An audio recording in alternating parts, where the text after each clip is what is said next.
ओम शांति।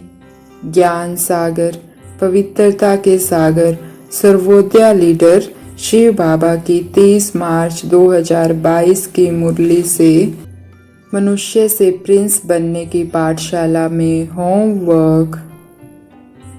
आज बाबा हमें fire brigade बनने की प्रेरणा दे रहे हैं। तो आज हम सारा दिन सम्मान लेंगे, मैं पवित्रता की फायर ब्रिगेड हूँ।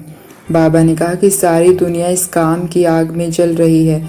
इस आग को बुझाने वाली रूहानी मिशन एक ही है, इसलिए स्वयं को फायर ब्रिगेड बनाना है। तो आज सारा दिन बाबा को सामने देखेंगे, बाबा से पवित्रता की किरणें आ रही है और मैं पवित्रता की फायर ब्रिगेड हूँ।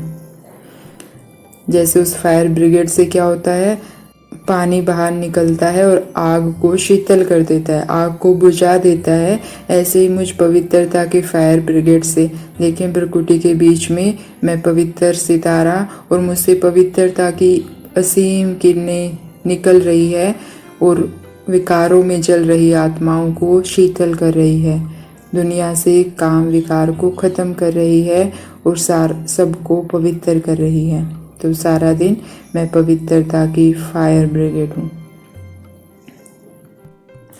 और आज बाबा ने वरदान में भी हमें स्वराज्य अधिकारी बनने का वरदान दिया है कि मन बुद्धि को ऑर्डर करो और संकल्प करो तो उस स्थिति में स्थित हो जाए, तब कहेंगे स्वराज्य अधिकारी।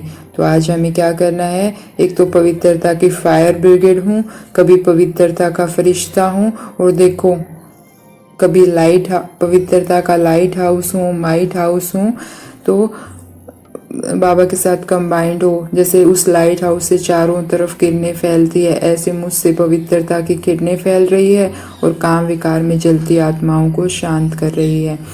कभी बाबा के प्यार में लवलीन होकर ये रूहानी प्यार हर आत्मा को मिल रहा है और विकारी प्यार छूट रहा है। तो ऐसे कर हम सारा दिन, बाबा ने कहा कि अगर भिन्न भिन्न स्थितियों के आसन पर एकाग्र हो जाओगे तो हमारी मन बुद्धि भी बोर नहीं होगी, क्योंकि वैरायटी स्थितियों का अनुभव करेंगे।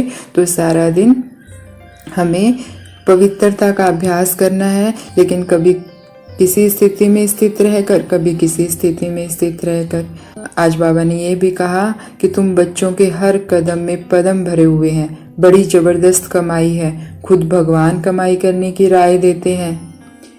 यह कमाई है चुपचाप करने की, कर्मेंद्रियों से कर्म करो परंतु दिल साजन की तरफ हो, बस बेड़ा पार है, बड़ी जबरदस्त कमाई है। तो आज बाबा ने हमें कहा कि हमें हर कदम में पदमों की कमाई करनी है और इन हाथों पैरों से हम जो भी काम करें, लेकिन दिल किस तरफ हो, साजन की तरफ हो। साजन क्या चाहता है हमसे, पवित्रता।